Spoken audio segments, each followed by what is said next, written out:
I am Chloe Holland, 38 years old, an Army officer. Last Sunday, my own sister shoved me hard, sending me flying away from the dinner table. She didn't do it in the dark. She did it right in front of my mother and two close friends in the very house where I had bled $3,800 of my monthly salary for 5 straight years to pay the mortgage. My back hit the cold tile floor my father laid himself 20 years ago. No one helped me up. Just laughter. The whole table erupted in that cold, mocking sound thrown at me like I had been stripped of all dignity. I looked up, stared directly at them, and smiled softly. "Enjoy your meal," I said, standing up and smoothing my shirt. "This is your last free dinner." I pulled out my phone. One tap on the send button, cold as pulling a trigger. By morning, 73 missed calls. Before I tell you what that tap did, take a second to like and subscribe and leave your location and local time in the comments. I always like to know where you're listening from. Now let me take you back 5 years to the week I signed a mortgage that wasn't mine. My father died on a Wednesday in October. The smell of burnt grass and motor oil. That is what I remember most about the day the world stopped. My father did not die in a hospital bed surrounded by flowers. He went down in the front yard of our suburban Chicago home, his heart giving out while his hands were still white-knuckled around the steering wheel of his old John Deere mower. I was 50 miles away, mid-stride in a field training exercise when the call came through. By the time I pulled my rusted Ford into the driveway, the paramedics were gone. Only the hum of the idling mower remained chugging along until the tank ran dry. He left behind a jar of ashes, a widow who could not balance a checkbook, and a neon orange foreclosure notice taped to the front door. $187,000. That was the price of our history. The only piece of dirt the Holland family ever owned was about to vanish into the pocket of a bank in downtown Chicago. 2 days after the funeral, we sat around the oak kitchen table. It was a graveyard of crumpled napkins and cooling coffee.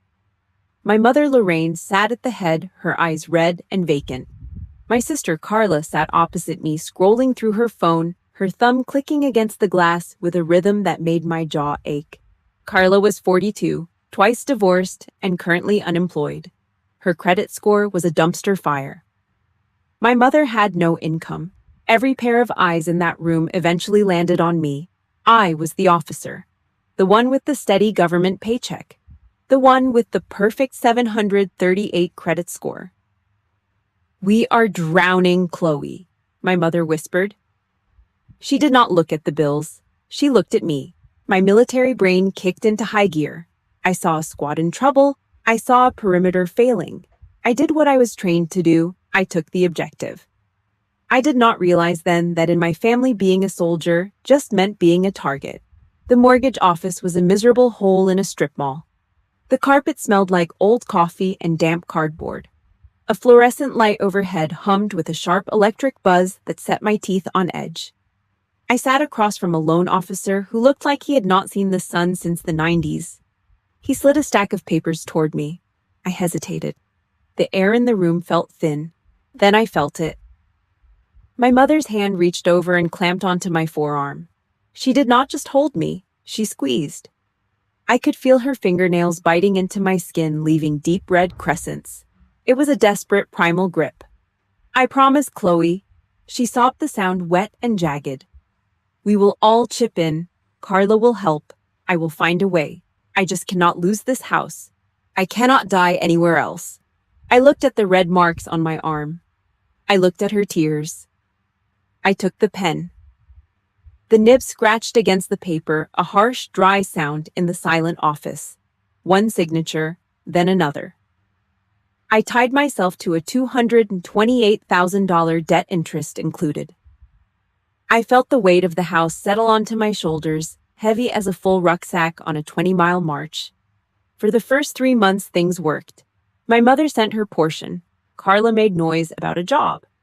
Then the silence started. By the 4th month, the check stopped. When I called home, Lorraine had a new excuse every time. A phantom chest pain, a broken water heater, a rough patch for Carla. The 5th month was the turning point. I was standing in the middle of a windswept training field, the sky a bruised purple. My face was caked in dust and sweat. My phone vibrated against my ribs. I pulled it out, expecting a tactical update. It was a bank alert. An automatic withdrawal of $3,800. I stared at the screen as my checking account emptied. That money was my rent. It was my food. It was my future.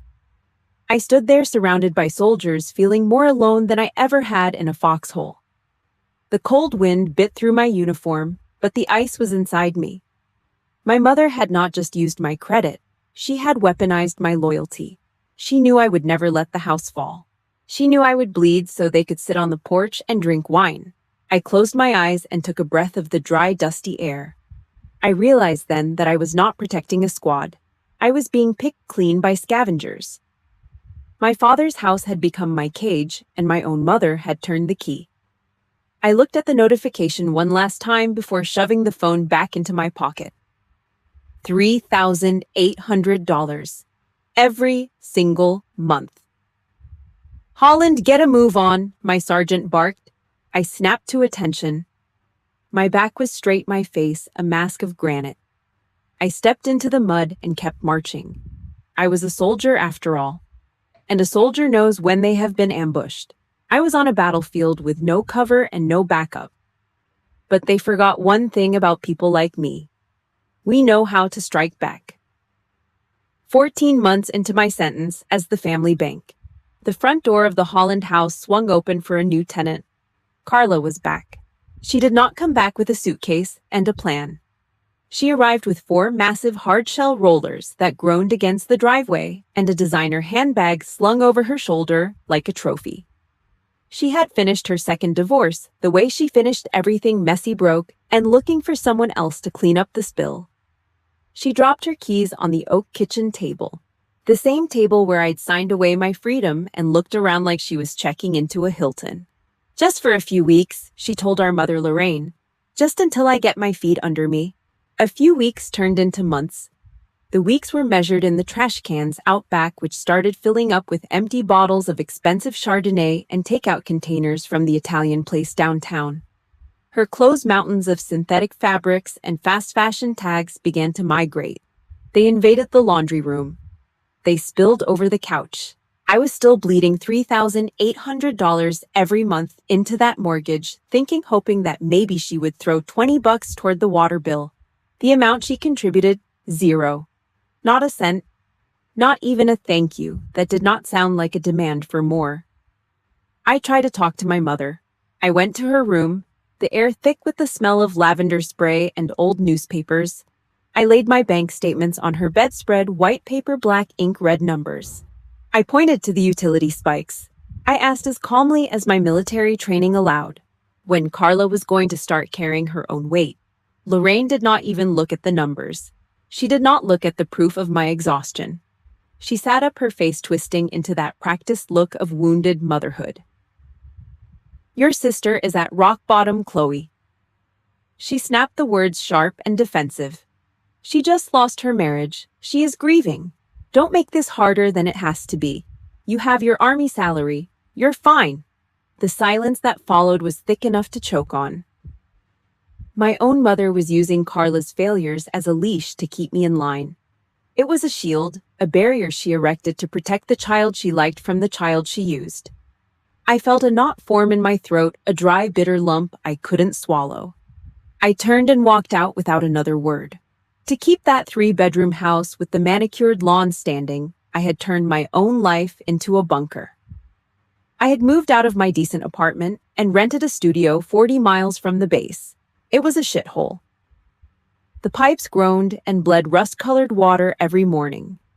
The radiator clanked like a dying machine. My old Ford, with 190,000 miles on the dash, screamed every time I turned the key. Most nights I sat on a milk crate and ate black beans and rice straight out of a plastic bowl. It was the same bland, salty mush as a field MRE, but without the camaraderie. I lived like a ghost in my own life, stripping away every comfort, every hobby, every scrap of joy just to feed the machine back home. I stayed disciplined. I stayed quiet. I hid the shame of my own exploitation behind a stiff spine and a pressed uniform. One Sunday, a rare afternoon of leave, I drove back to the house to pick up an old winter coat I'd left in the hall closet. The neighborhood was quiet, the lawns green and indifferent. I let myself in. The hallway smelled like Carla, that heavy, cloying, cheap perfume that always gave me a headache. I walked up the stairs, my boots thudding against the carpet I'd paid to have steam cleaned 2 months ago. I reached for the handle of my childhood bedroom. The knob did not turn. I twisted it again harder this time. My body weight shifted, anticipating the give of the latch. Nothing. I looked closer. There was a new lock set, shiny brass, secure. It sat there like a middle finger in the center of the door. Carla had not just moved into my room, she had locked me out of it. She had taken the only space I had left in the house I was buying and claimed it as her sovereign territory. I stood in that hallway, the smell of her perfume choking me, and looked at the door. I was the one paying the taxes. I was the one paying the insurance. I was the one eating beans on a milk crate so the lights stayed on. And yet here I was, standing in my own hallway, feeling like a goddamn intruder. If you've ever been the one holding the line while someone else took the credit, or if you've been the reliable one that everyone feels entitled to use, do me a favor. Hit that like button right now. It helps get Chloe's story to the people who need to hear it. And I want to hear from you. Drop a locked out in the comments if you've ever had a family member cross a line you thought was uncrossable. I read every single one. I didn't pound on the door. I didn't scream for my mother. I just stood there, my hand still hovering near the cold brass of the new lock. I realized then that I wasn't a daughter or a sister in this house. I was just an ATM with a pulse. I turned around and walked back down the stairs, each step feeling heavier than the last. I didn't take my coat. I didn't say goodbye. I walked out the front door and let it click shut behind me. The temporary arrangement was over. I just hadn't told them yet. The third week of November. November 21st. My 38th birthday.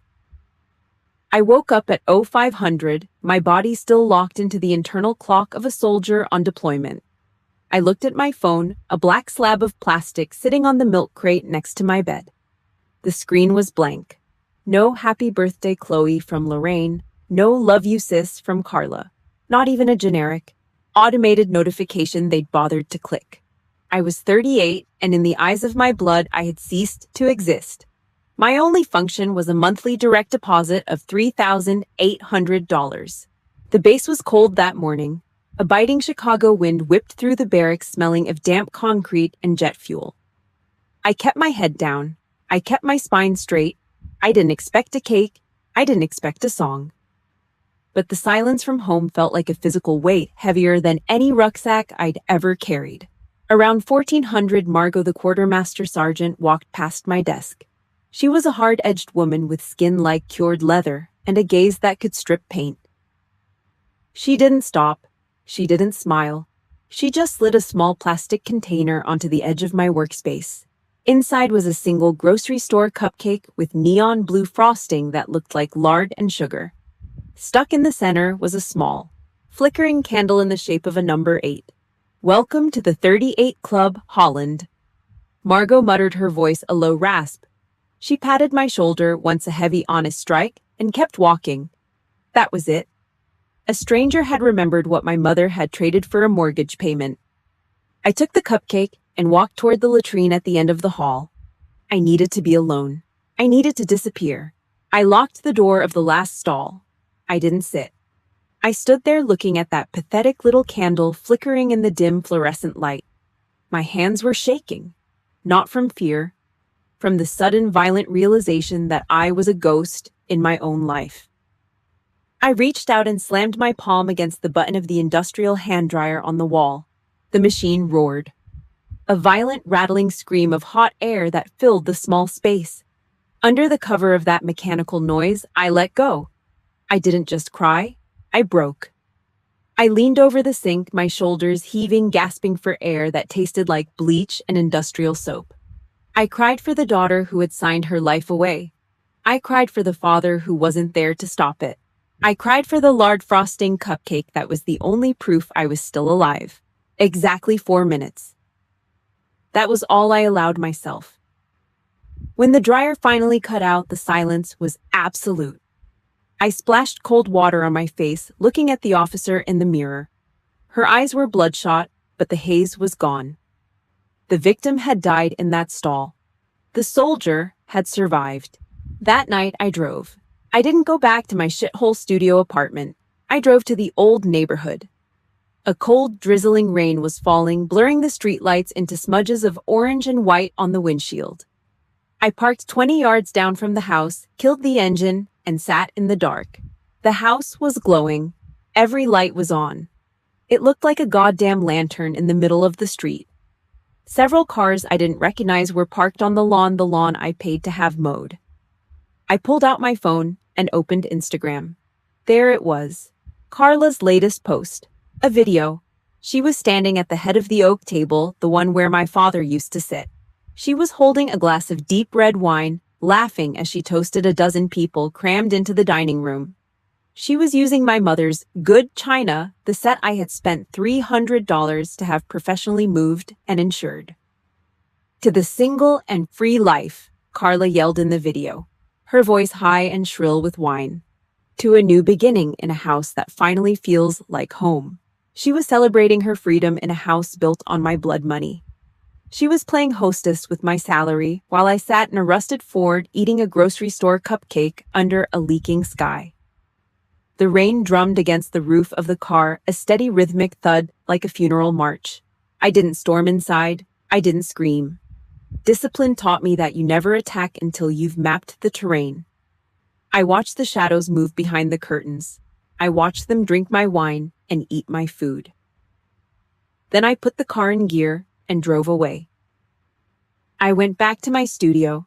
I didn't turn on the lights. I sat at the small metal desk and opened my laptop. The blue light hit my face, cold and clinical. I didn't search for comfort. I didn't search for a way to fix things with Lorraine. I typed 5 words into the search bar. Illinois property law, equitable lien. I spent the next 6 hours reading case law, statutes, foreclosure procedures. I wasn't a daughter anymore. I was a creditor. Every cent I had paid every repair I had funded, every signature I had scratched into those bank documents. It wasn't a gift. It was a weapon. As the sun began to gray the edges of the Chicago skyline, I closed the laptop with a soft final click.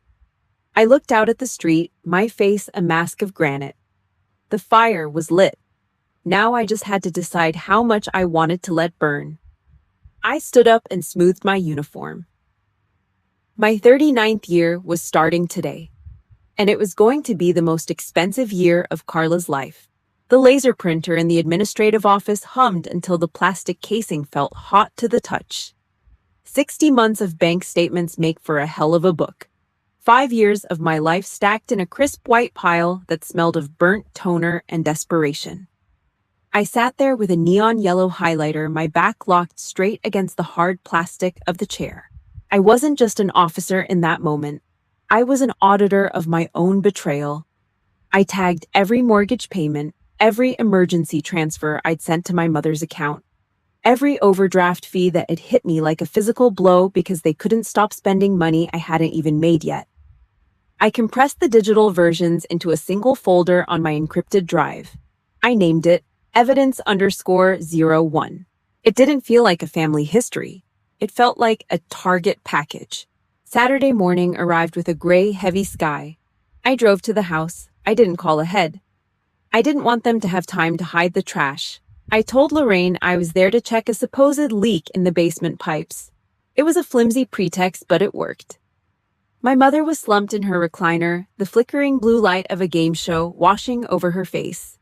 She didn't even look up when I walked in. The house smelled like stale air and Carla's cloying, sickly sweet perfume. I went straight for the kitchen. My eyes scanned the cluttered counters like a thermal sweep. Discipline means never missing the small stuff. The details are where the lies live. Under a half-empty coffee mug, I saw a scrap of paper. I pulled it out with 2 fingers. It was a printed Venmo ledger, coffee-stained and crumpled. My eyes locked on one recurring name, T. Ramos. Plus $600.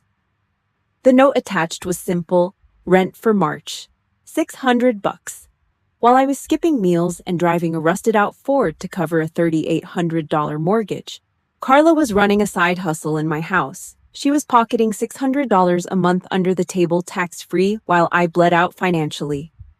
I pulled my phone from my pocket, adjusted the angle to avoid the glare of the overhead fluorescent light, and took 3 clean shots. Clear, legible, damning.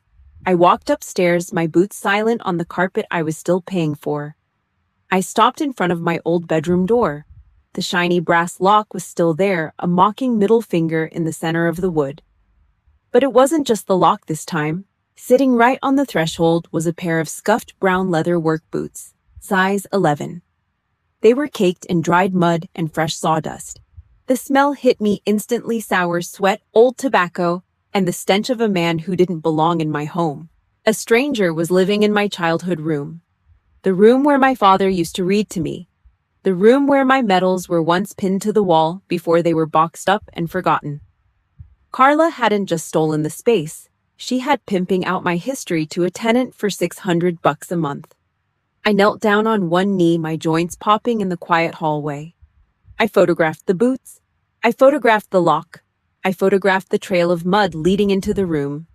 I felt a cold, hard anger settle into the base of my spine. It was the kind of anger that doesn't need to scream. It just needs a plan.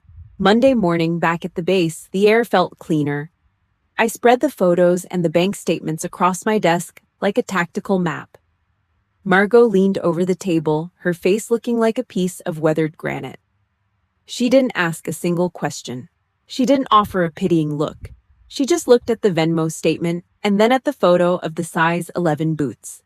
She stood up slowly, crossing her thick arms over her chest. "Don't call them family anymore, Holland," she said. Her voice was low, vibrating with a rough, dangerous edge. "Family doesn't sell your bedroom to a stranger for beer money while you're out there eating dirt for them. This isn't a misunderstanding. This is theft, plain and simple." I didn't answer. I just stared at the red highlighter marks on the page. Margot reached into her chest pocket and pulled out a business card. It was matte black heavy paper with nothing but a name and a number embossed in silver. She slid it across the desk toward me. It made a soft, sibilant sound against the metal. "Call Patricia Holloway." Margot said, her eyes locked onto mine. "She's not a regular lawyer. She's a wolf. And you're going to need a wolf to bite back against people who think they can eat your life and call it love." I picked up the card. The edges were sharp enough to draw blood. I looked at the photos of the house, the boots, and the bank statements one last time. The girl who signed that mortgage was gone. The officer who was tired of being a target was finally standing up. I tucked the card into my pocket and felt the weight of it. "Thanks, Margot," I said. My voice was as flat and cold as the floor of that mortgage office. "Don't thank me yet," Margot grunted. "Wait until the house starts burning." I walked out of the office and into the bright, harsh light of the motor pool. I didn't look back. I had my intelligence. I had my ally. Now I just needed to let the wolf off the leash. Sunday dinner at the Holland house used to smell like my father's slow-cooked pot roast and wood smoke. Now it just smelled of stale air and the greasy scent of store-bought chicken Carla had tossed onto a platter. We sat in the dining room under the dim yellow light of a fixture that had been buzzing for 3 years. No one had fixed it. No one ever fixed anything unless I paid for the parts and the labor. Carla was scrolling through her phone between bites, her long blood-red acrylic nails clicking against the screen like a telegraph. Lorraine sat at the head of the table, cutting her meat into tiny, obsessive squares. The silence wasn't peaceful. It was heavy. It was the kind of silence that happens when everyone is waiting for the bank to call. I laid my fork down. The metal made a sharp, clean sound against the porcelain. I didn't look at my mother. I looked straight at Carla. The mortgage adjusted. "My monthly is up," I said. My voice was flat, the way I deliver a briefing on a supply shortage. I need you to start pitching in $600 a month, starting now. The table went dead. Carla stopped scrolling. She didn't look up at first. She just stared at her screen for 5 seconds before slowly setting the phone face down on the table. She looked at me, her eyes narrowing until they were just two slits of cold, dark spite. Then came the sound. She dragged her fork across the bottom of her plate, a long, screeching metallic whine that set my teeth on edge. Are you serious right now? Her voice was high, hitting that shrill, jagged note she saved for when she wanted to play the martyr. You think because you wear a uniform and get a government check, you can just walk in here and bark orders. 600, Carla. That's the number, I said. It was the exact amount she was pocketing from the stranger in my boots, but I didn't give her the satisfaction of knowing I'd been in her room. You're a piece of work, Chloe, she spat, leaning forward.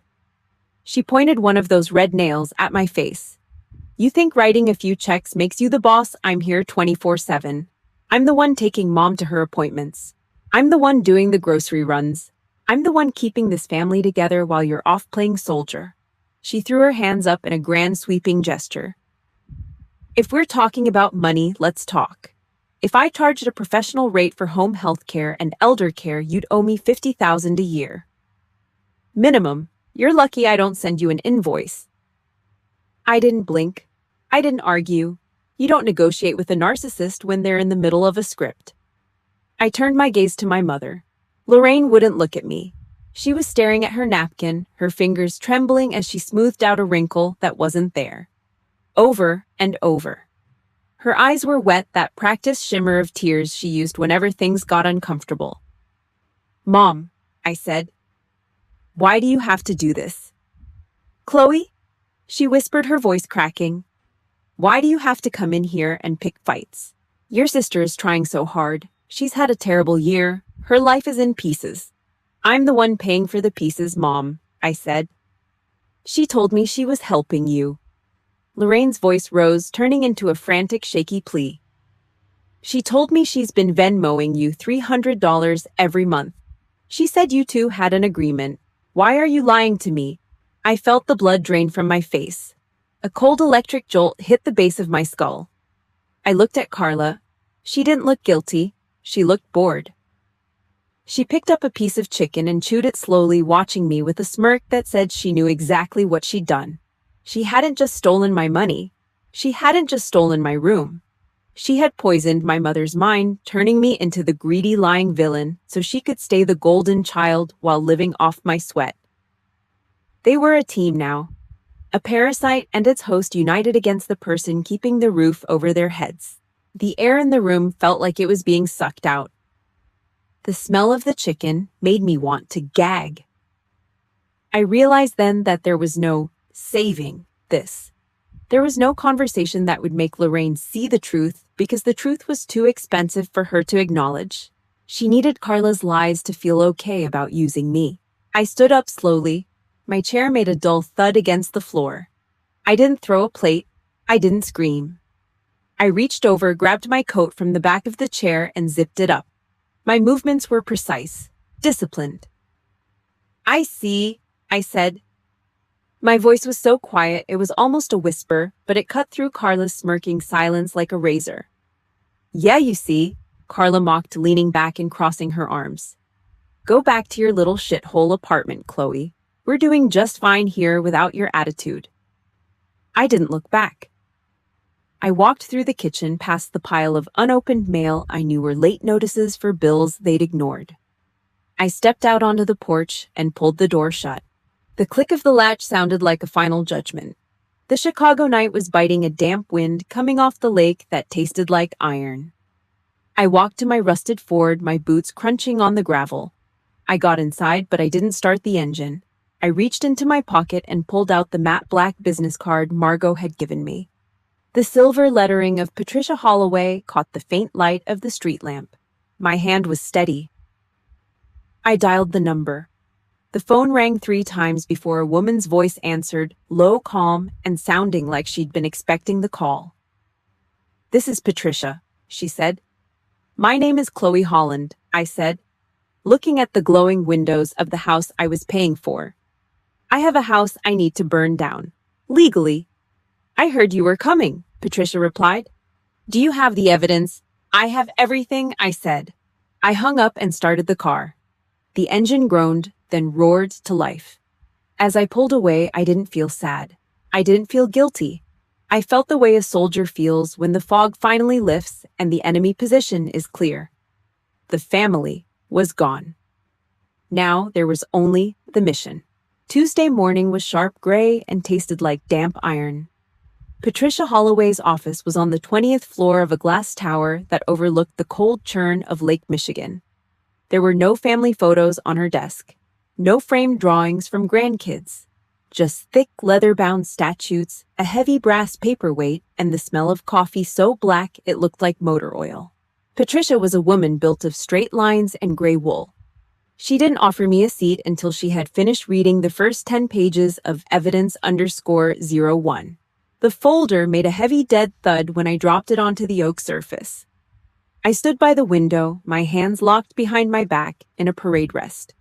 I watched the traffic crawl along the Kennedy Expressway, thousands of people heading to jobs they hated to pay for lives they couldn't afford. I was one of them. For 60 months, I had been the fuel for a house that was burning me alive. Patricia flipped through the bank statements, her thumb making a dry, rhythmic sound against the paper, snap, snap, snap. She lingered on the photos of the size 11 work boots and the Venmo receipts I'd harvested from the kitchen counter. She pushed her glasses up the bridge of her nose. A small, jagged smile pulled at the corner of her mouth. It wasn't a kind look.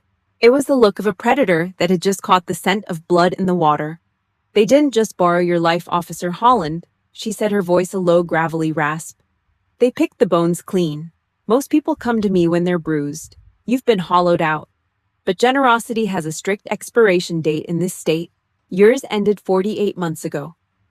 She cleared a space on the desk and laid out a yellow legal pad. The pen she used was heavy silver and looked like a weapon. She began to map out the hit. Phase 1. We cut the cord. You stop every automatic payment today. Not tomorrow. Today. Patricia looked at me, her gaze hard and clinical. The bank will come knocking. Let them. Phase 2. I'm drafting a formal demand letter. We give your mother 30 days to refinance and pull your name off that deed. But we both know she can't. She has no income, and Carla is a ghost to the credit bureaus. And when they fail, I asked. My voice was flat, echoing the coldness of the room. Phase 3. Patricia said, tapping the silver pen against the desk. We file a partition lawsuit. We force a sale. The court will order the house sold on the courthouse steps if necessary. You'll get your equity back, or at least a portion of what you bled into it. She paused, watching me closely. Your credit score is a 738. It's a trophy. After this, you're going to drop 40 points, maybe more. You ready for that? I didn't blink. I'd walked through mortar fire in the Middle East. I'd seen things that made a credit score look like a child's toy. 40 points is a cheap price for my life back, I said. Do it. I reached for the silver pen to sign the retainer. My hand was steady, my grip firm. This wasn't a tragedy anymore. It was a tactical withdrawal. Ping! My phone buzzed in my pocket. I pulled it out, expecting a call from the base. It was a text from a number I hadn't seen in 2 years. Neil Briggs, Carla's ex-husband. The man she'd chewed up and spat out before moving on to me. The message was 5 words long. Thought you should know this. There was one attachment, a PDF. I opened the file. It was a financial affidavit Carla had filed with the Cook County Civil Court just last month. It was part of her ongoing attempt to dodge child support payments for the 2 kids she barely saw. I scrolled down to the income section. Under penalty of perjury, with her signature scrawled at the bottom, she had claimed her total monthly income was exactly $0. No job, no side income, no rent. A cold electric heat flooded my chest. I turned the phone around and slid it across the oak desk to Patricia. The lawyer leaned in. She read the document once, then twice. She started to laugh, a short, dry sound like dead leaves blowing across a sidewalk. $0, she whispered, while she's pocketing $600 a month from a tenant in your bedroom. Under the table, no taxes, no reporting. Patricia laced her fingers together, her eyes bright with a dangerous focused light. She didn't just lie to you, Chloe. She lied to a judge. She swore an oath to the state of Illinois that she was destitute while she was running a black market boarding house on your dime. The silver pen felt heavy in my hand. The weight of it was comforting. What does that change? I asked. It changes everything, Patricia said, her voice dropping an octave. We don't need 30 days. We don't need to wait for her to play victim. This isn't just a civil dispute anymore. This is criminal fraud. This is perjury. She looked at me, the predator's smile returning. The bomb is built, Holland. The fuse is short. You want to be the one to light it. I stood up and smoothed the front of my uniform. I adjusted my belt, making sure everything was square and tight. I looked at the black business card on the desk, and then in the draft of the lawsuit, Patricia was already typing up. Draft the email, I said. Copy Carla, copy my mother, copy Neil's lawyers. Send the whole evidence _01 file as an attachment. You sure? Patricia asked, her finger hovering over the keyboard. Once this goes, there's no calling it back. It's scorched earth. I thought about the boots on my threshold. I thought about the cupcake with the blue lard frosting. I thought about the laugh at the dinner table while I was lying on the floor. Send it, I said. I want them to see it coming before the roof hits the floor. I didn't wait for her to click the mouse. I walked out of the office, my boots clicking sharply against the marble floor of the lobby. I stepped out into the Chicago wind, pulled my coat tight, and started the walk back to my car. The war was no longer in the shadows. It was on the front lawn. And I was finally the one holding the map. The smell of butter and yellow cornmeal filled my studio apartment, thick enough to mask the scent of rust from the sink. I stood over the oven, watching the crust of the cornbread turn a deep golden brown. This was my father's recipe, the one he made every Sunday before the world went sideways. I didn't make it for them. I made it for the memory of the man who actually earned the roof over our heads. I wrapped the warm tray in heavy-duty foil, the metal crinkling loud in the silence of my room. This was it. The last meal. The final rite of a daughter who was done being a martyr. I drove to the red brick house with the heater off, letting the Chicago chill keep my head clear. My spine was a rod of cold iron against the seat. When I walked through the front door, the house was screaming with noise. Carla had invited Aunt Ruth and 2 of her bridge club friends over. The air was heavy with cheap wine and the smell of store-bought roast chicken. I walked into the kitchen and set the cornbread on the counter. No one looked up. No one said thank you. I was just a ghost delivering the mail. We sat at the oak table, the one I was still paying for. Carla was at the head, swirling a glass of expensive Cabernet. She looked like she owned the world, despite having $0 in her bank account and a boarding house running in my old bedroom.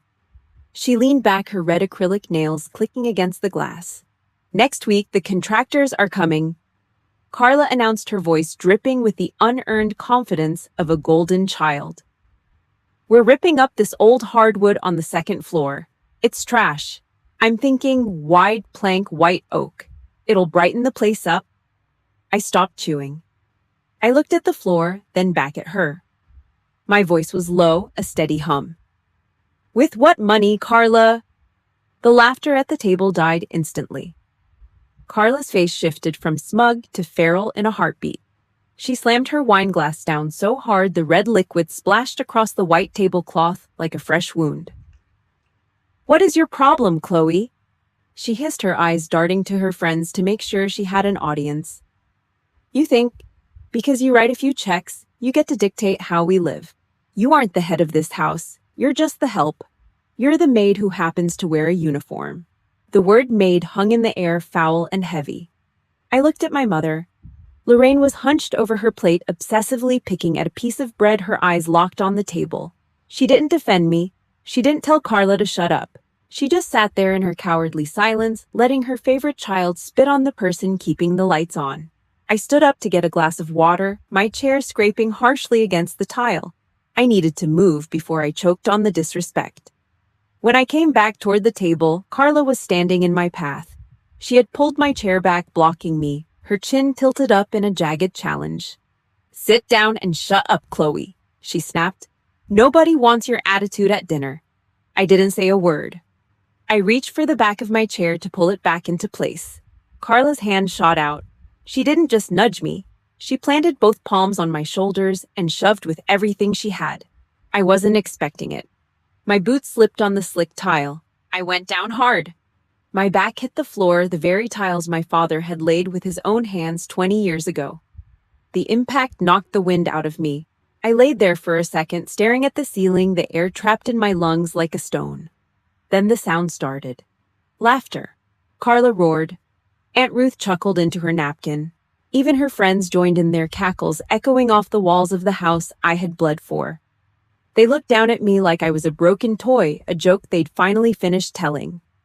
I looked at my mother. She wasn't laughing, but she wasn't moving either. She just watched. In that moment, every ounce of daughterly guilt evaporated. Every drop of loyalty turned to ash.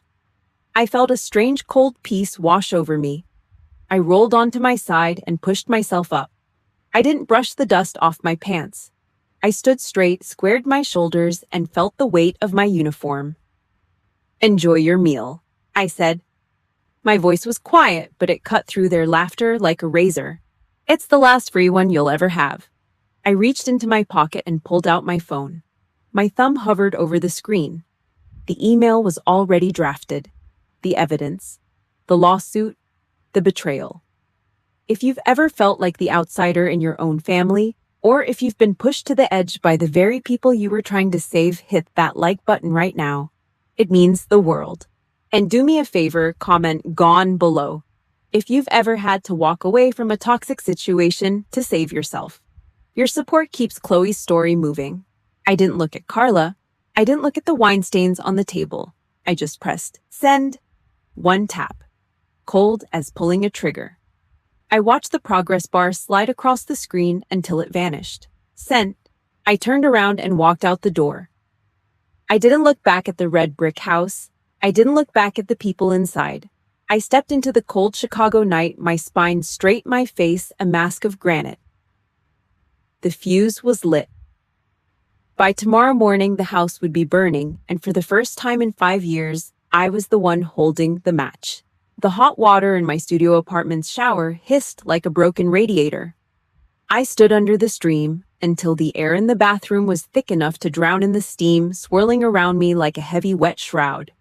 The water hit the bruises on my back, the ones from the cold tile floor, but I didn't wince. For the first time in 60 months, the weight didn't feel like it was crushing my lungs. $3,800. That was the price of my liberty, and it sounded like the rhythmic drumming of water against a plastic curtain. I stepped out, dried my hair with a threadbare towel, and walked into the dim living room. My phone was sitting on the glass coffee table. It didn't ring. It screamed. It rattled against the glass, the vibration a steady, frantic hum that cut through the silence of the shithole studio. I sat on the edge of my bed and watched the screen light up the dark room like a strobe. By 0600, the tally was in. Damage assessment: 73 missed calls, 41 text messages, 3 voicemails. The fortress of lies was falling, and the rats inside were scratching at the walls until their claws bled. I didn't call back. I didn't text. I made a pot of black coffee, sat on my milk crate, and hit the speakerphone. Voicemail 1, 21:47 hours, Lorraine. Her voice was thin, reedy, and vibrating with a panic that felt practiced, like a script she had memorized years ago. "Chloe, please, answer me. I think I'm having a heart attack. You can't do this. You're killing your mother. Call me right now."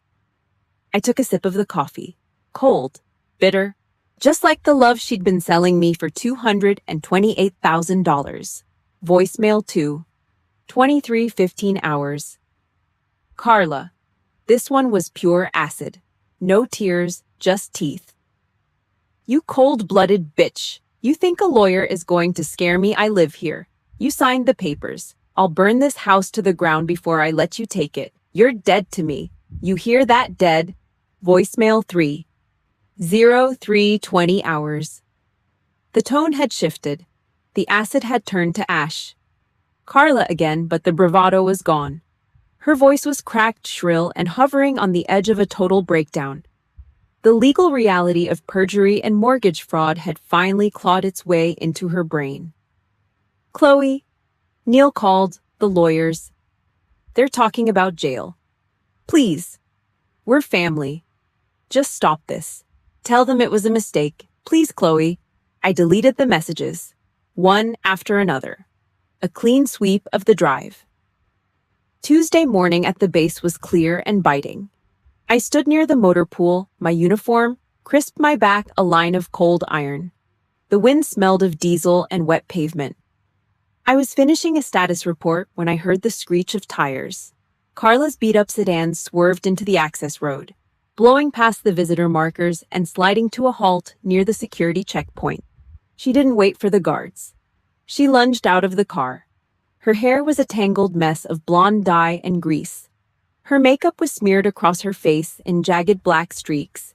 She looked like a ghost that had been dragged through a swamp. She saw me and started screaming before her boots hit the gravel. "You have to stop this," she shrieked, her voice echoing off the corrugated metal of the hangars. "Withdraw the filing, tell the court." Neil lied. A dozen soldiers stopped what they were doing. They stood there, grease-stained and weary, watching the spectacle. Margot stepped out of the office, her arms crossed, her eyes like flint. I didn't retreat. I didn't hide. I walked toward the perimeter line, my steps measured and rhythmic. I stopped 5 feet from her. I didn't look at her mess. I looked through it. "This is a military installation, Carla," I said. My voice was quiet, but it had the weight of a stone. "You're trespassing. Back up." "I don't care about your job," she yelled, her face turning a mottled, ugly purple. "You're ruining Mom's life. You're putting me in a cage. Fix this now." She tried to lunge forward, her red acrylic nails clawing at the air. I didn't move an inch. I didn't have to. The air between us felt like a wall. "I gave Mom 5 years," I said. I made sure my voice was loud enough for every man and woman in that motor pool to hear. 60 months, 60 payments, $228,000 of my blood and my sweat. I carried this family until my back broke. I took a step closer, forcing her to look up at me. "And what did you give her, Carla, besides lies? Besides a size 11 squatter in my childhood bedroom, besides an affidavit that says you're broke while you're pocketing rent money under the table?" The silence that followed was absolute. The only sound was the wind whistling through the chain-link fence. Carla's mouth opened, then shut. She looked around at the soldiers. She saw the disgust in their eyes. She saw the granite wall of Margot's face. She looked for a lie, for a pivot, for a way to play the victim, but there were no more scripts left. The parasite was finally out of hosts. "Back away from the line," I repeated. Carla took a step back, then another. She looked small, shrunken, a rat caught in a floodlight. She turned and scrambled back into her car, the tires spitting gravel as she fled the base like a thief in the night. I watched the dust settle. My hands were steady. My heart rate hadn't even climbed. I turned back to my squad. "Get back to work," I said. I walked back to my desk, but I didn't pick up the report. My phone was silent now. But the real storm was just beginning. I had one more cord to cut, the most dangerous one of all. I pulled the matte black card from my pocket. It was time to call Lorraine. Thursday night in my studio apartment was a tomb. The city of Chicago roared outside the thin glass, a muffled chaos of sirens and tires on wet pavement. But in here, there was only the hum of a dying refrigerator and the scent of cold, burnt coffee. I sat on the edge of my bed, a twin mattress on the floor because I couldn't afford a frame after 5 years of feeding the beast in the suburbs. My gear was half-packed in my olive drab duffel bags, the heavy canvas smelling of diesel and old deployments. The scarred wooden floorboards were cold against my bare feet. At exactly 2,000 hours, the screen on my phone flickered to life. It didn't rattle against the glass coffee table like the desperate, frantic calls from earlier in the week. This was a slow, steady pulse. The name Mom glowed in the dark like a warning light on a dashboard. I picked it up. I didn't say a word. I didn't even say hello. I waited, my back locked straight against the cold plaster wall, my breathing measured and shallow. The silence on the other end was jagged, filled with the ragged, wet sound of an old woman's breathing. Patricia Holloway had delivered the final payload earlier that afternoon. The legal packet had landed on Lorraine's kitchen table like a brick through a window. 60 months of bank statements, every single one of them highlighted in neon yellow. $228,000 of my life stacked up against Carla's grand total of zero. The game of pretend was finally over. "I didn't know, Chloe," she whispered. Her voice was thin like wet paper tearing in a winter wind. The crying hadn't started yet.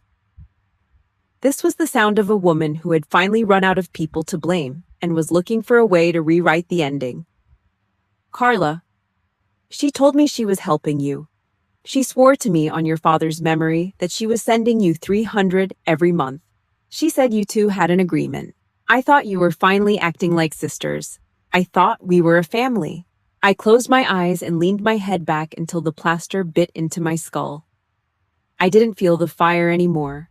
There was no cold anger left to fuel me. Just a deep, hollow exhaustion that felt like it had settled into my marrow, heavy as lead. She was still doing it. Even with the evidence staring her in the face, she was trying to use Carla's lies as a shield for her own cowardice. She wanted me to believe she was a victim, so she could keep her hands clean and her conscience clear. She wanted me to apologize for being right. "She never sent a dime, Mom," I said. My voice was as flat as a dial tone, devoid of any warmth or pity.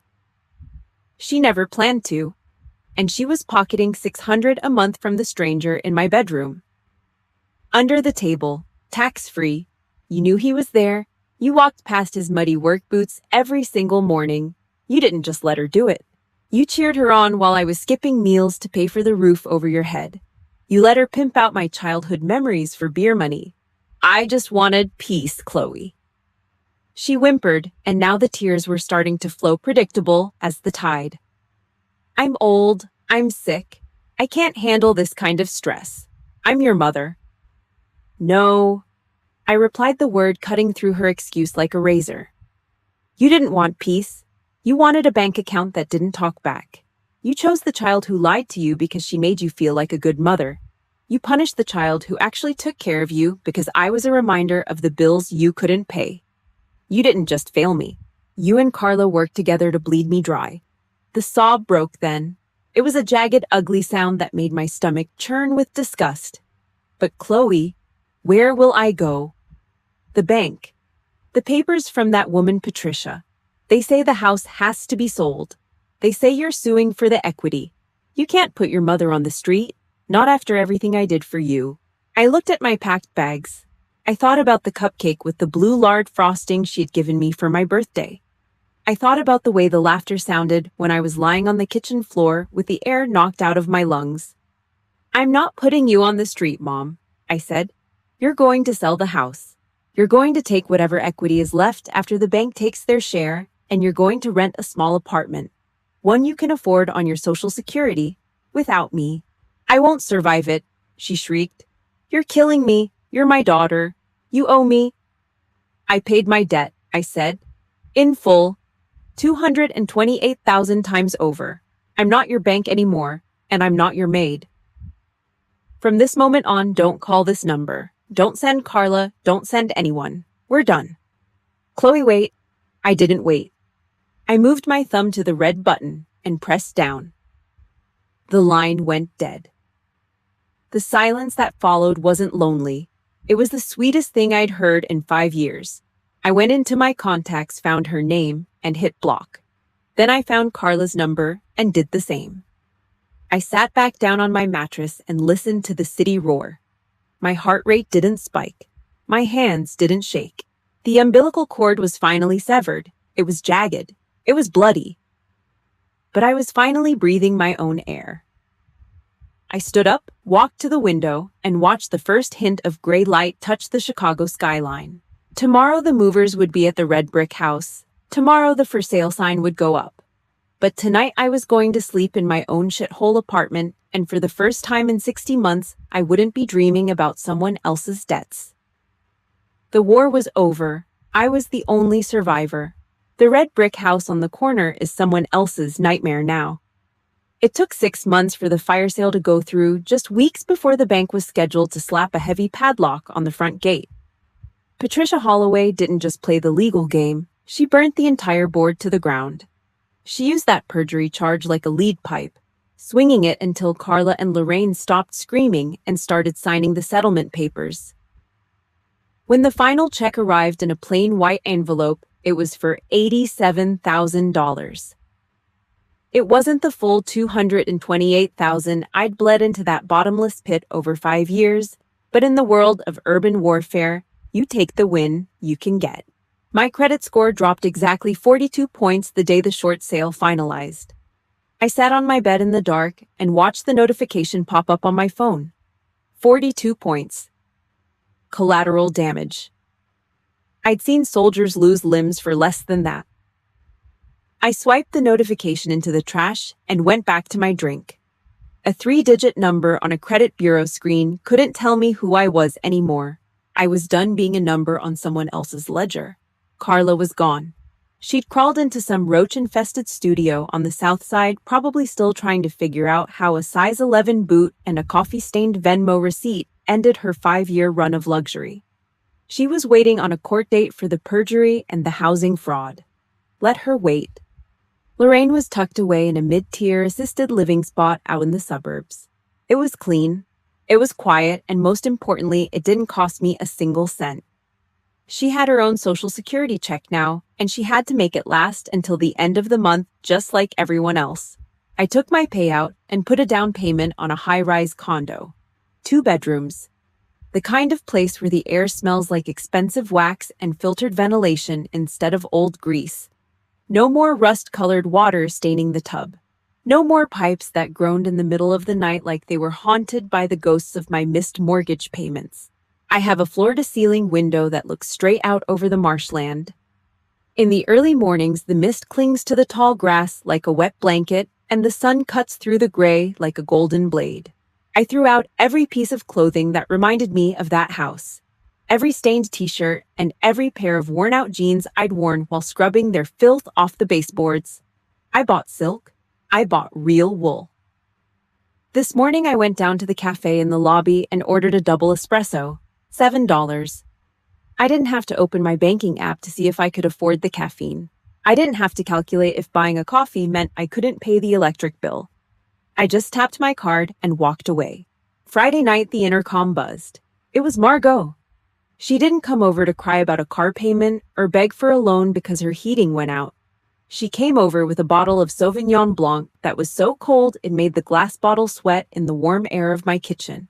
She sat on my new leather sofa, the one Carla would have ruined with red wine and cigarette ash in 5 minutes, and she just breathed. "Nice place, Holland," she said, her voice like gravel and old smoke. "It's quiet," I replied. We sat there for 3 hours. We didn't talk about the lawsuit or the $87,000. We talked about the motor pool, the new recruits who couldn't tell a wrench from a screwdriver, and the fact that the wind was finally blowing in our favor.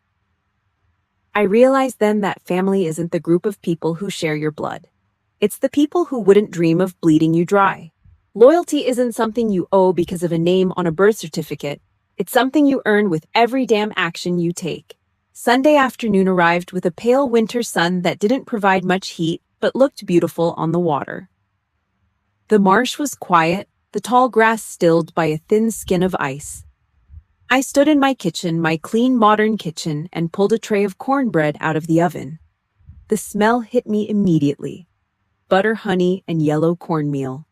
It smelled like my father's Sundays. But the grief didn't have teeth anymore.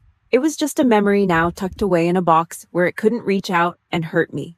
I set the table for one. 1 white porcelain plate, 1 glass of cold water. No one was there to tell me I was being selfish for wanting a moment of peace. No one was there to push my chair out from under me or call me the help. The silence in the condo was absolute. It was heavy. It was perfect. I took a knife and cut into the bread. I listened to the sound, the sharp, dry crackle of the crust, giving way to the soft, steaming center. I took a bite and looked out at the marsh as the light began to fade into deep purple. The shadows grew long over the reeds, but I didn't mind the dark anymore. I wasn't lonely. I was finally the only person I had to answer to. Pulling back wasn't about being mean or seeking revenge. It was about survival. The war was over. I had my spoils. And for the first time in 60 months, I was finally home.